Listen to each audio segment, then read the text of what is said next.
दो मुंह वाला पक्षी की कहानी। बहुत समय पहले की बात है। एक तालाब था। उस तालाब में एक पक्षी रहता था। उसका नाम मारूस था। पक्षी बहुत ही अजीब सा था। उस पक्षी के दो मुंह थे, किंतु उसका धड़ एक ही था।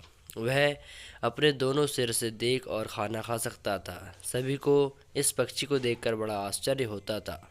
एक दिन वह खाने की तलाश में घूम रहा था कि उसे एक फल मिला। मारुज ने पहले कभी वह फल नहीं खाया था। उसे बहुत जोरों की भूख लगी थी।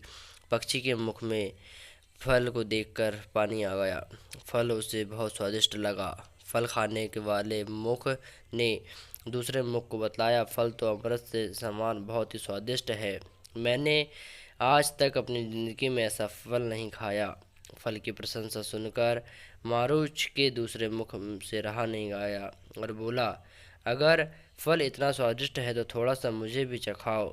इस फल की प्रशंसा सुनकर अब मुझसे रहा नहीं जा रहा था। मैं भी इस फल को चखना चाहता हूँ। पहला मुख दूसरे का उपवास करते हुए बोला, अरे भाई, तुम इसे चखकर क्या करोगे? हम दोनों का पेट तो एक ही है मेरे भाई।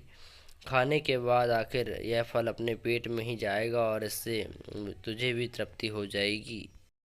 पहले मुख ने दूसरे मुख के फल मांगने पर भी उसे फल नहीं दिया और स्वयं ही पूरा खा गया।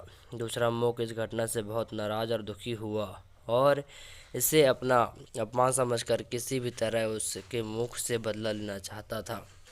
एक बार मारुच खाने की तलाश में कहीं घूम रहा था। तभी उसे एक अत्यंत जहरीला फल मिला। दूसरा फल देखकर दूसरे मुख वाले का अपमान बदला लेना चाहता था। उस जहरीले फल को अपनी चोंच में पकड़कर वह पहले मुख से बोला, उस दिन तुमने मुझे स्वादिष्ट फल खाने को नहीं मिला था। तुम्हें आज मैं नहीं दूंगा। आज मुझे यह जहरीला फल मिला है और मैं इसे खाकर अपने अपमान का बदला लूँगा। पहला मुख इस बात से डर गया और बोला,